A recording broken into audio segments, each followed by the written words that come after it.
গরম গরম ধোয়া ওড়া ভাতের সঙ্গে এমন একটি রেসিপি হলে আর কিছু লাগে, আহ কি যে স্বাদ।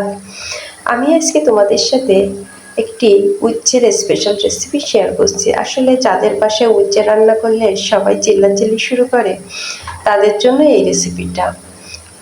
আমি উচ্ছেটাকে প্রথমে সুন্দর করে কুচি করে নিলাম, তার সঙ্গে দিয়ে দিলাম আলু। উচ্ছে আর আলুর এই রেসিপিটা তোমরা একদিন করে দেখতে পারো। আর উচ্ছেটা আমি ভালো করে লবণ দিয়ে মেখে নিলাম তিতোটা চলে যাওয়ার জন্য। এভাবে আধা ঘন্টা মাখিয়ে রাখতে হবে। তারপর ভালো করে চটকিয়ে পানিটা ফেলে দিয়ে তারপরে আমি ভাজি করার জন্য কড়াইতে দিয়ে দিলাম।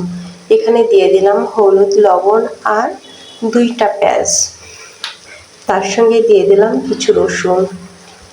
পেঁয়াজ, রসুন এবং হলুদ ভালো করে দিয়ে উচ্ছেটা সুন্দর করে ভাজি করে নিলেই তৈরি হয়ে যাবে আমার স্পেশাল উচ্ছে ভাজার রেসিপি।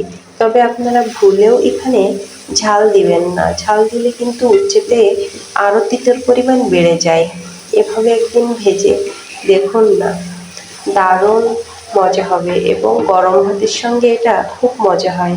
বিশেষ করে এখন গরমকালে উচ্ছে ভাজাটা খুবই খেতে ভালো লাগে।